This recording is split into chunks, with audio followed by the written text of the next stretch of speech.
الحمد لله والحمد لله وكفى والصلاة والسلام على خاتم الأنبياء سيدنا وحبيبنا وشفيعنا ومولانا محمد المصطفى وعلى آله المجتبى وأصحابه النجبى والسلام على جميع المحدثين والفقهاء وعلى جميع العلماء الذين ورثة الأنبياء. اللهم صل على سيدنا محمد. اللهم صل على سيدنا محمد كلما ذكره الذاكرون، وصل على محمد كلما غفل عن ذكره الغافلون. اللهم صل وسلم وبارك على روح محمد، وصل وسلم على قلب سيدنا محمد، وصل وسلم على قلب سيدنا محمد في القلوب، وصل وسلم على جسد سيدنا محمد في الأجساد، وصل وسلم على قبر سيدنا محمد، على قبر سيدنا محمد في القلوب. يا رب صل وسلم دائما أبدا على حبيبك خير الخلق كلهم. هو الحبيب الذي ترجى شفاعته لكل هول من الأهوال مضطربين. برادران اسلام، عزیزان مکرم، الحمدللہ اللہ کی عنایت سے آج ہم اپنے اسلاف کی جگہ پر اور ایک مقدس مہینے میں، ربیع الاول جو ہے بڑا عظیم مقدس مہینہ ہے، اور اسی مہینے میں حضور صلی اللہ علیہ وسلم کی ولادت مبارکہ بھی ہے اور وفات مبارک بھی ہے. لیکن یہ بات اچھی طرح سمجھ لیں کہ یہ جو بہت دنیا میں زیادہ یہی بات ہوتی ہے کہ حضور کی پیدائش کو 12 ربیع الاول سے منسوخ کیا جاتا ہے، حالانکہ محققین نے تحقیق کی ہے کہ یہ بات درست نہیں ہے. اور آج تو آپ کو پتا ہے کہ انٹرنیٹ کا زمانہ ہے، آپ 1000 سال کی بھی تاریخ دیکھنا چاہیں تو مل سکتی ہے. وہ کہتے ہیں جی دنیا کی کوئی تحقیق میں ہمیں دکھا دیں کہ کیا 12 ربیع الاول کو سوموار کا دن بنتا ہے. اسی لیے انہوں نے کہا کہ جو حقیقت ہے وہ یہ ہے کہ آپ کی پیدائش مبارک 9 ربیع الاول، اور یہ دن اتفاق بل اجماع ہے کہ آپ کی وفات مبارک جو ہے وہ 12 ربیع الاول کو. اور اصل میں حقیقت بات جو ہے وہ یہی ہے کہ آپ کی پیدائش بھی 9 کو ہوئی اور تکمیل دین بھی 9 کو ہوئی، یعنی 9 ذی الحجہ تھی، یوم الوقوف تھا. اس وقت اللہ نے یہ آیت اتاری، اليوم اکملت لکم دینکم واتممت علیکم نعمتی ورضیت لکم الاسلام دینا، جس میں تکمیل دین بھی ہے اور جس میں اتمام نعمت بھی ہے اور جس میں رضائے خداوندی بھی ہے۔ اسی لیے جب یہ آیت سیدنا امیر المومنین عمر بن الخطاب الناطق بالحق والصواب رضی اللہ تعالی عنہ وارضاہ سے ایک یہودیوں کے عالم نے یہ آیت سنی تو وہ کہنے لگا کہ حضرت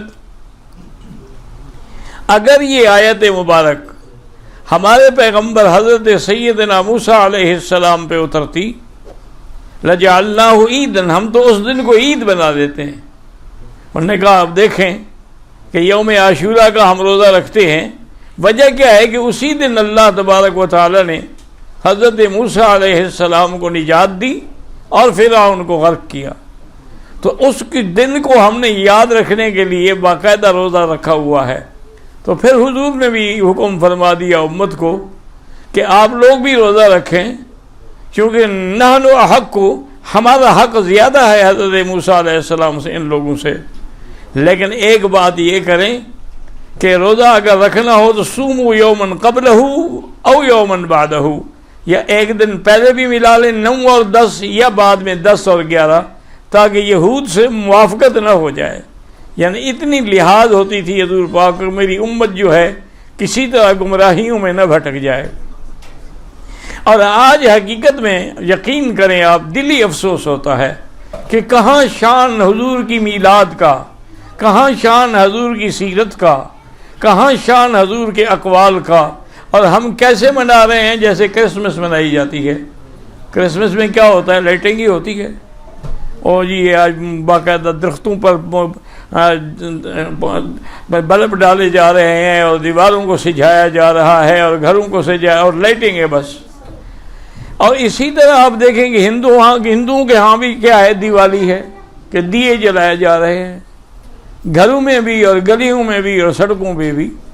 آپ حیران ہوں گے کہ مجھے اتفاق ہوا میرا ایک دفعہ حیدرآباد میں کسی دینی جلسے کے ضمن میں میں وہاں گیا، تو میں جہاں ٹھہرا ہوا تھا اور میرے دوست تھے عبد الوحید صاحب، اب وہ آج کل نیو جرسی میں ہوتے ہیں، کاروان حج کے نام سے قافلہ بھی چلاتے ہیں، تو میں ان کے گھر میں ٹھہرا ہوا تھا، اور ان کا گھر جو ہے وہ 4 مینار کے قریب تھا۔ تو راستے میں جب ہم نے دیکھا وہ سارے دیے ہی دیے جل رہے ہیں، پھر جب ہم تقریر کرنے کے لیے وہاں ان کے گھر سے روانہ ہوئے تو راستے میں ایک بڑا لمبا چوڑا بورڈ دیکھا، مدینہ منزل۔ میں نے کہا عجیب بات بھی، یہاں مدینہ منزل کے بورڈ کا کیا مطلب ہے؟ انہوں نے کہا حضرت یہ حاجیوں کا حاجی کیمپ ہے، جب حاجی جانا ہوتا ہے نا حج پہ تو 2-3 دن ان کو اسی جگہ ٹھہرایا جاتا ہے، ان کے پاسپورٹ، ان کی کرنسی اور سب کچھ یہیں ٹھیک کیا جاتا ہے، تو اسی لیے اس کا نام بھی مدینہ منزل ہے۔ اور جہاں میری تقریر تھی وہ بہت بڑی عظیم الشان مسجد ہے، اس مسجد کا نام مکہ مسجد ہے، اور بڑی عظیم الشان مسجد ہے، آدمی دیکھ کے دل ٹھنڈا ہو جاتا ہے، اور بہت بڑی، چونکہ وہ بادشاہ نے بنوائی تھی، کسی عام آدمی نے تو نہیں بنوائی تھی۔ تو اسی تقریر کے دوران اللہ کی طرف سے میرے دماغ میں بات آئی کہ یہ عجیب بات ہے کہ 4 مینار بھی ہیں اور مدینہ منزل بھی ہے اور مکہ مسجد بھی ہے، کیا وجہ ہے آخر؟ تو میں نے ساتھیوں سے عرض کیا، میں نے کہا بھئی دیکھیں حقیقت تو اللہ جانتا ہے، میرا اندازہ یہ ہے کیونکہ نظام ایک مذہبی بادشاہ تھا، اس نے اپنا عقیدہ بیان کیا ہے کہ ہمارا تعلق جو ہے وہ مکے اور مدینے سے ہے اور 4 یار خلفائے راشدین سے ہے، اس لیے اس نے 4 مینار بنوائے تاکہ پتہ لگے کہ ہمارا تعلق جو ہے وہ اصحاب حضور صلی اللہ علیہ وسلم خلفائے راشدین سے ہے، اور مکہ اور مدینہ ہماری اصل منزل ہے۔ تو صبح اس کو بہرحال حیدرآباد دکن کے لوگوں نے بڑا، اخبارات نے بڑا ہائی لائٹ کیا، تو مجھے پھر عثمانیہ یونیورسٹی کے ایک سابق ریٹائرڈ پروفیسر نے ٹیلی فون کیا، انہوں نے کہا بکی صاحب آپ نے تو یہ بات پتہ نہیں کیسے الہامی طور پہ کہہ دی، حقیقت یہی ہے جو آپ نے کہی ہے، اور اس کا ذکر جو ہے نظام کے فلاں مخطوطے میں موجود ہے، اس میں باقاعدہ اس نے لکھا بھی ہے۔ میں نے کہا میں نے تو مخطوطہ نہیں، انہوں نے کہا نہیں میں تو اسی لیے کہہ رہا ہوں نا کہ آپ کو تو اللہ نے الہامی طور پہ یہ بات کہلوائی۔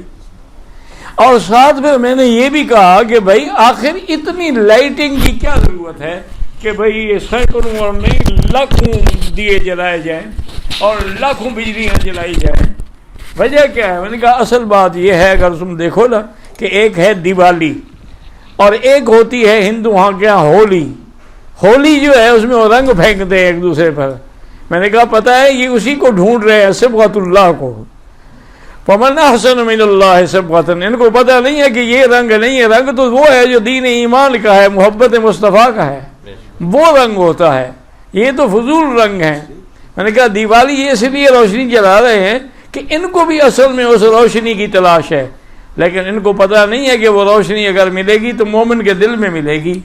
اللہ ولی الذین آمنوا یخرجہم من الظلمات الی النور، اللہ پاک مومنین کو شرک و کفر کے اندھیروں سے نکال کے نور ایمان کی طرف لاتا ہے۔ تو اصل نور تو ہمارے پاس ہے، ان کے پاس کیا ہے؟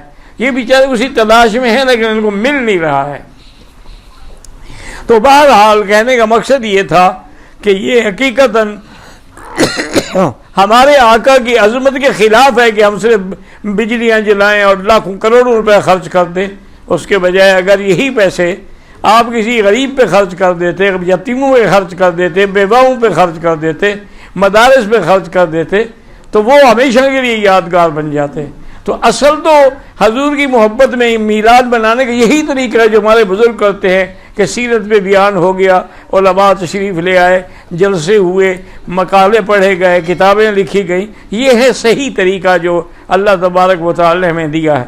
تو میں اس لیے عرض کر رہا تھا کہ بعض چیزیں جو ہیں نا وہ بڑی عجیب ہوتی ہیں، آدمی کی سمجھ سے بالا تر ہوتی ہیں۔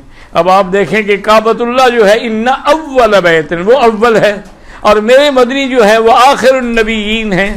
اللہ نے اول اور آخر دونوں کو جمع کر دیا ہے کہ یہاں بنیاد کعبے کی سب سے اول ہے اور اس کے آباد کرنے والا سب سے آخری نبی حضرت محمد مصطفیٰ ہے صلی اللہ علیہ وعلا آلہ وصحابہ وسلم۔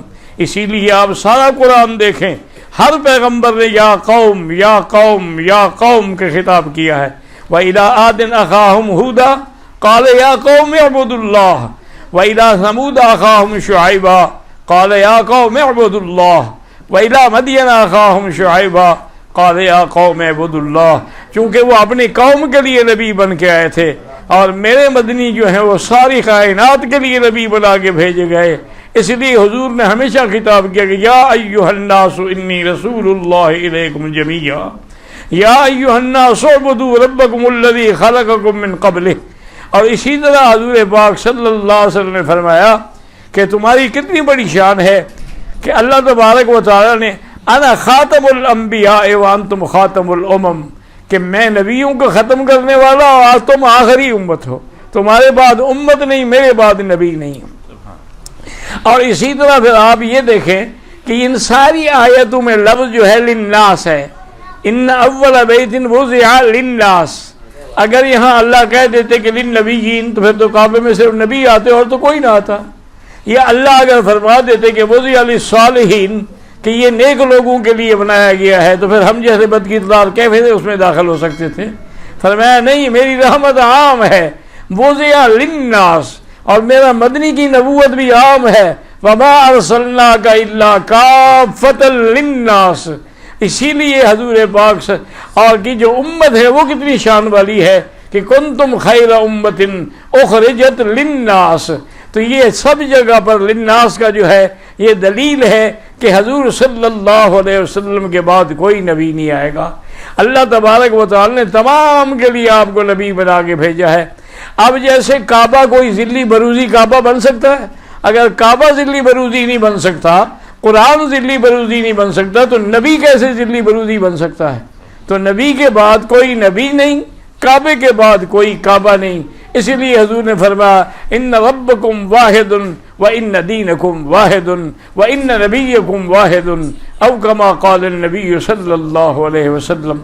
اور اسی لیے حضور کی آخری نبوت کی دلائل میں اللہ نے قرآن میں بھی فرما دیا کہ الیوم اکملت لکم دینکم۔ اور اچھا ایک ہمارے دوست ہیں وہ علم العادات، ہم تو علم العادات کے قائل نہیں ہیں، لیکن یعنی علمی طور پہ یا لطیفے کے طور پر یا نکتے کے طور پر بعضوں کا لیا جاتا ہے. انہوں نے بڑی عجیب بات کی ہے. انہوں نے کہا کہ دیکھیں حضور کی پیدائش ہے 9 ربیع الاول کو اور تکمیل دین کب ہوئی ہے 9 ذی الحجہ کو. تو انہوں نے کہا یہ 9 کا عدد ایسا ہے کہ اس کے ساتھ جو بھی ملے گا وہ مٹ جائے گا, 9 باقی رہے گا.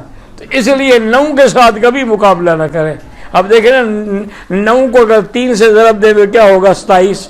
اب 27 کو کیا کرو گے 2 اور 7 کیا بنیں گے, پھر وہی 9 بن جائے گا. اگر اس کو 4 سے ضرب دیں گے آپ تو 54 بن جائے گا. پھر 5 اور 4 کو جمع کریں گے تو وہی 9 بن جائے گا. یعنی 9 برقرار رہے گا, باقی ہر چیز ختم ہو جائے گی. تو حضور کی نبوت ہمیشہ دائم و قائم رہے گی. باقی سب جھوٹے دعوے کرنے والے ثلاثون دجالون کذابون سب کے سب ختم ہو جائیں گے. حضور صلی اللہ علیہ وسلم کہ آپ کی شان عجیب تھی. آپ دیکھیں حیران ہوں گے کہ جب میرے مدنی پاک تشریف لے گئے مدینہ منورہ میں تو آپ کے استقبال کے لیے پورا مدینہ آ جاتا تھا سنیت الوداع کے مقام پہ. اس میں بچے بھی تھے, بوڑھے بھی تھے, جوان بھی تھے, عورتیں بھی تھیں. تو جب حضور صلی اللہ علیہ وسلم کی سواری تشریف لے آوری ہوئی اور بچیوں کی آپ کے چہرے مبارک پہ نظر پڑی تو فوراً انہوں نے کہا کہ آج ہم طلع البدر علینا من سنیت الوداع. دیکھیں مدینے کی بچیاں بھی کتنی سمجھدار ہیں. طلع الہلال نہیں کہا, طلع القمر نہیں کہا, طلع البدر کہا, کیونکہ بدر وہ ہوتا ہے جب چاند مکمل ہو جاتا ہے 14ویں کا چاند, اس کو بدر کہتے ہیں. اگر قمر یا ہلال کا ہو تو پھر تو چہرے میں نقص ہوتا ہے نا کہ آہستہ آہستہ بڑھے گا نا. نہیں, حضور کا چہرہ مبارک تو مکمل, اسی لیے تو اللہ نے فرمایا کہ والضحیٰ واللیل اذا سجا. تو آپ کی نبوت بھی روشن, آپ کا نام بھی روشن, آپ کی شان بھی روشن. تو انہوں نے کہا کہ طلع البدر علینا من سنیت الوداع وجب الشکر علینا ما دعا للہ داعی. لیکن یہ تو بچیاں تھیں نا. سیدہ عائشہ صدیقہ رضی اللہ تعالی عنہا نے, ان نے اپنی محبت میں سرکار کے شان میں ایک قصیدہ پڑھا تو انہوں نے بدر نہیں کہا. انہوں نے کہا کہ لنا شمس وللہ فاق شمس وشمسی احسن من شمس السمائی. انہوں نے کہا کہ ایک دنیا کا سورج ہے, ایک میرا سورج ہے.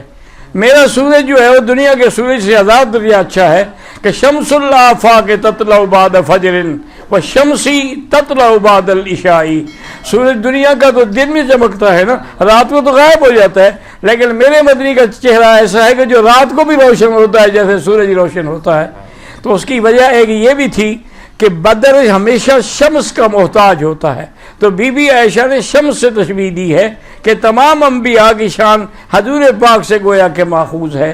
اسی لیے ایک بزرگ نے بڑی عجیب بات کی. انہوں نے کہا کہ آپ جتنے اعمال صالحہ کرتے ہیں ان کی جان جو ہے وہ ایمان ہے. ایمان نہ ہو تو اعمال صالحہ کی کوئی حیثیت. اب دیکھیں نا کہ کافروں نے کتنی بڑی یونیورسٹیاں بنائیں, کالج بنائے, مدرسے بنائے, کتنے بڑے بڑے انہوں نے ہسپتالیں بنائیں. ہلال احمد نے دیکھو کتنا کام کیا ہے بڑا, لیکن آخرت میں کچھ نہیں ملے گا. وجہ کیا ہے کہ ایمان نہیں. اعمال صالحہ کی جان ایمان ہے. اور انہوں نے بڑی عجیب بات کی ہے, اس کو یاد بھی رکھیں انشاءاللہ. انہوں نے کہا کہ جیسے اعمال صالحہ کی جان ایمان ہے, اسی طرح ایمان کی جان محبت مصطفیٰ ہے. ایمان کی جان جو ہے وہ حضور کی محبت ہے. اگر حضور کی محبت نہیں ہوگی تو وہ یہ ایمان بھی نہیں ہوگا. اور یہ ایسی بات نہیں بلکہ حدیث میں ہے لا یؤمن احدکم حتی اکون احب الیہ من ولدہ ووالدہ والناس اجمعین وآخر دعوانا الحمدللہ رب العالمین. میں تو کافی عرصے سے چونکہ بیمار بھی ہوں اور تکلیف بھی ہے, لیکن ان بزرگوں اور میرے عزیزوں کی محبت سے اللہ نے مجھے چند کلمات کہنے کی توفیق دی. دعا کر لیں کہ اللہ قبول فرمائے. اللہم صلی علی سیدنا محمد وعلی آل سیدنا محمد کما صلیت علی ابراہیم وعلی آل ابراہیم فی العالمین انک حمید مجید. یا اللہ یا اللہ یا اللہ یا رحمان یا رحیم یا حی یا قیوم یا ذا الجلال والاکرام یا الہنا الہ کل شیء الہا واحدا لا الہ الا انت.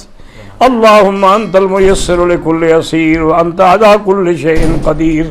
اللہم یسر امورنا وامور اولادنا وبناتنا واخواننا مع الراحة لقلوبنا وابداننا والسلامة والعافية في ديننا ودنيانا.